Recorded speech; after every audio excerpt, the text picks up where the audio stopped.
Hablando de Salinas, amigas y amigos, el señor Salinas, pero Pliego, llegó a hacer rinche al enterarse que la gente ya no se come sus patrañas. O sea, ya está haciendo cualquier cantidad, diciendo cualquier cantidad de barbaridades, yendo a cualquier cantidad de eventos, reuniéndose con cualquier cantidad de personas. Lo hacen quedar todavía peor de lo que de por sí ya vemos que es el señor Salinas. Resulta que Salinas Pliego se va a Argentina y pone en este tuit: viva la libertad, carajo. ¿Y con quién se toma la fotito? Con el presidente de Argentina, Javier Milei. Se siente grande Salinas Pliego de tomarse una fotografía con un personaje considerablemente repudiado en su propio país. Viva la libertad, carajo. En este viaje a Argentina participa en un foro de la CIPAC, o sea, en esos foritos que son de, pues, los fachitos conservadores, básicamente. Menciona un discurso como de 10 minutos. Menciona, por ejemplo, que no lo dice directamente, pero Salinas Pliego quiere ser presidente de México. Dice Salinas, por ejemplo, hay que invertir en la gente. ¿Cuál gente? Que quiere hacer un cambio. ¿Cuál cambio? Habla de que los empresarios se deben de involucrar en política y que ya no quieren hacerlo. Pero bueno, esa es otra parte. Aquí, dentro del discurso, hay algo que menciona que es todavía más preocupante. ¿Qué concepto tiene alguien como Ricardo Salinas Pliego, y como él muchas personas, con respecto de la igualdad y de las clases vulnerables de México? Aquí, en la cuenta de TikTok de Genaro Villamil, se rescata este fragmento de lo que Salinas Pliego piensa, y como él, otros tantos, de lo que es la libertad y de lo que es el acceso a la libertad de los sectores vulnerables. Quiero hablarles de una palabra clave que se llama libertad. Y contra esa palabra, los zurdos de mierda no pueden. Salinas Pliego no puede tener un ápice de originalidad. Presume una fortuna que él no construyó, la heredó de su padre.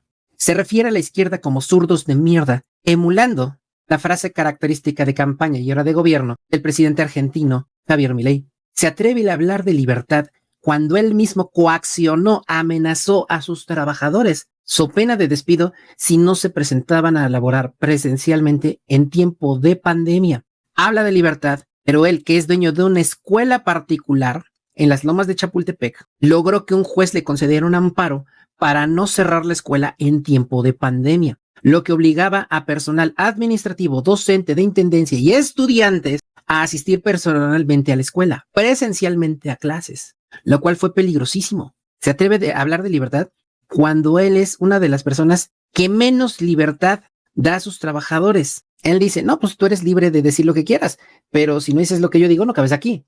¿Qué tipo de libertad es esa? El zurdo tiene la otra palabra que es igualdad.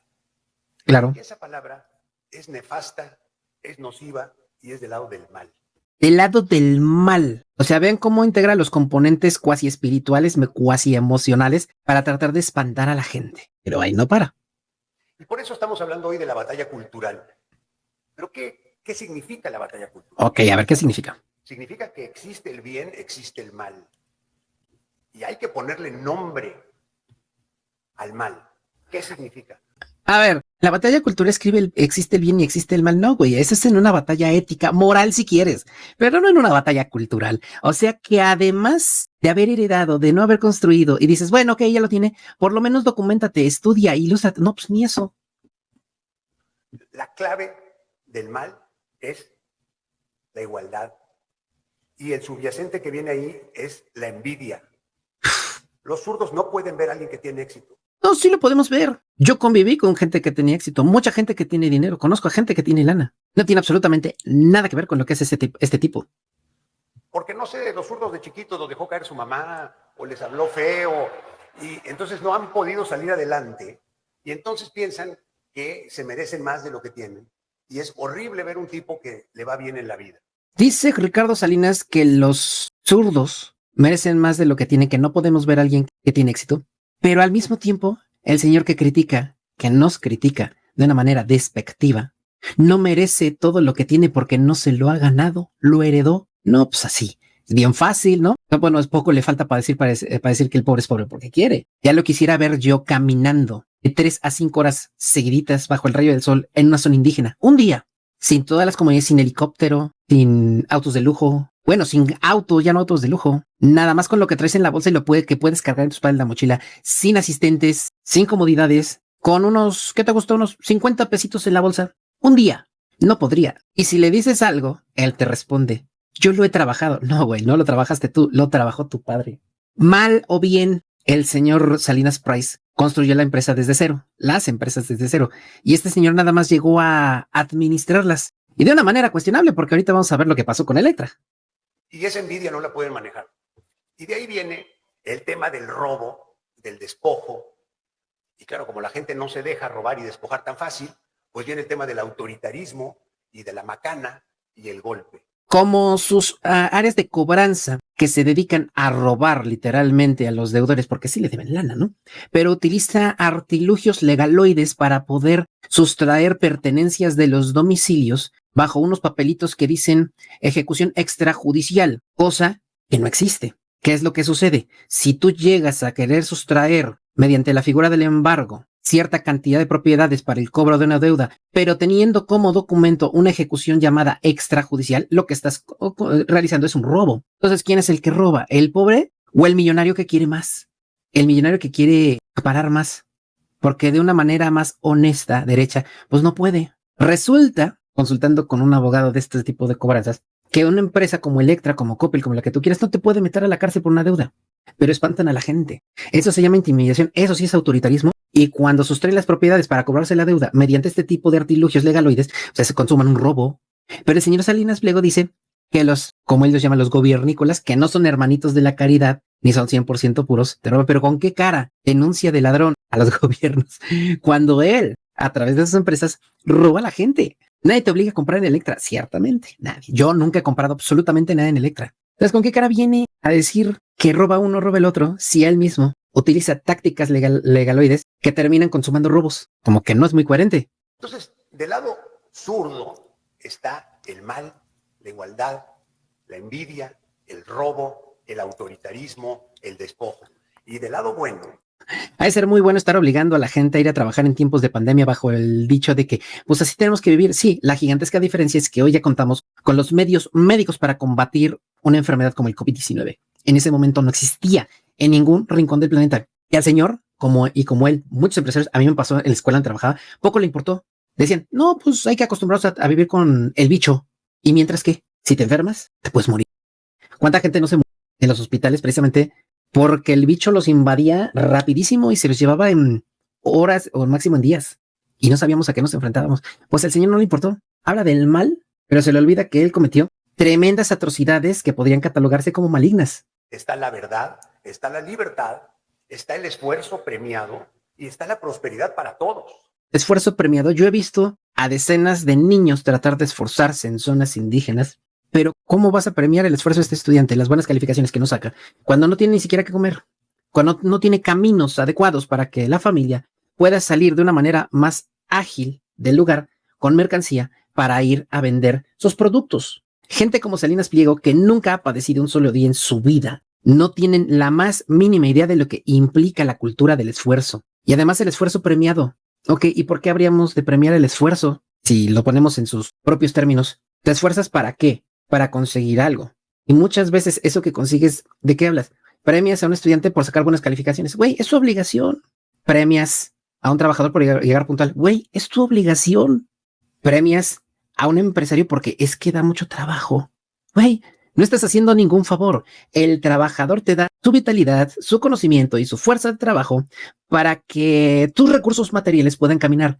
No es un favor el que haces y por el que debes recibir un premio. Es un intercambio. Tú tienes los recursos materiales y económicos, el trabajador tiene los conocimientos y la fuerza para echar a andar tus recursos materiales. Es un intercambio. ¿Por qué habríamos de premiar? Y se premia a los empresarios porque dan mucho trabajo o porque desarrollan tal o cual cosa, cuando son los trabajadores los que se parten el lomo. Ellos se paran sosteniendo el premio y agradeciendo. Sí, cómo no. Entonces yo como empresario pues me dedico a hacer negocios y mucha gente no entiende. Me dice, es que tú nada más trabajas por dinero, es lo único que te interesa el dinero. No, a mí lo que me apasiona es resolver la vida a millones de personas. ¿Cómo? ¿Se acuerdan cuando, y ahí les va, por qué Banco Azteca está en una situación complicada? ¿Se acuerdan que hubo un tiempo que a este señor se le ocurrió andar distribuyendo en su cuenta de Twitter de que hoy amanecí de buenas y voy a regalar 100,000 pesos en 10 cuentas de 10,000? Ok. ¿Cuáles son los requisitos? Seguirme en Twitter, abrir tu cuenta en Banco Azteca y poner un hashtag con algo. ¿Qué es lo que hizo mucha gente? Lo siguió en Twitter, fue y abrió una cuenta en Banco Azteca para ver si se ganaba el dinero. Luego, ¿qué sucedió? Mucha gente que no ganó el dinero, no me atrevería a decir nadie lo ganó porque no me consta. Quiero pensar que sí dio esa lana, que sí depositó esos 10,000 pesos en 10 cuentas. Y todas las demás personas, miles de personas que abrieron sus cuentas en Banco Azteca y que las dejaron ahí paradas porque no les entró el dinero, nada más la abrieron para eso y como no se ganaron nada, ahí les dejaron. Pues, ¿qué creen? Mantener esas cuentas abiertas cuesta. No las puedes cerrar porque estaría violando un contrato porque no hay un mínimo de dinero que debas de tener para mantener tu cuenta de Banco Azteca abierta. Algunas personas apelamos a su servicio de internet porque es el único servicio decente que tenemos en la zona donde vivimos. Va, no es lo ideal, pero es lo que hay, ni modo. ¿Qué hizo el señor un día? Pues lanzó en su aplicación que si pagabas a través de Banco Azteca te daban 50 megas más de velocidad. Y yo dije, yo lo hice. Va, abrí mi cuenta y solo la utilizaba para pagar el servicio de internet. Actualizan su aplicación del Total Play. Trato de entrar otra vez a la aplicación como ya lo había hecho otras veces cuando actualizaban y no podía. Y había una opción que decía, te dé de baja el usuario y vuélvalo a dar de alta. No sé. Nunca lo pude volver a dar de alta. ¿Saben dónde está mi cuenta de Banco Azteca? Está parada en ceros. Y no me la puede cancelar porque el contrato, porque si lo leí, dice que yo puedo tener mi cuenta abierta incluso sin dinero. Pero cuando tú no tienes dinero en una cuenta bancaria, esa cuenta le cuesta al banco y no le produce nada porque no hay dinero ahí. Bueno, pues súmenle las cuentitas de la mala actualización de la aplicación de Total Play que se quedaron paradas, aumenten las cuentitas de gente que abrió su cuenta en Banco Azteca para ver si le caía el regalito del llamado tío Richie. Súmenle todas esas cuentitas que le cuestan al banco mantenerlas abiertas, aunque no tengan dinero, y entonces tienes efectivamente parte del problema financiero que está acarreando este señor. Malas decisiones, malas estrategias le están trayendo consecuencias negativas. ¿Y qué es lo que hace ahorita? En lugar de aceptar, en lugar de rectificar, dice, no, los malos son los zurdos de mierda que nos tienen envidia a las personas que sí somos prósperos. Hagan ustedes el carbón favor. Y lo hago muy bien y por eso gano mucho dinero. Aunque dice que ya me borraron de la lista de Forbes. Bueno. No, güey, tú no ganas mucho dinero. El que lo ganó fue tu papá y tú nada más lo pusiste ya a trabajar y a diversificar tus opciones y ya. O sea, eso es lo que sucedió. Nada más.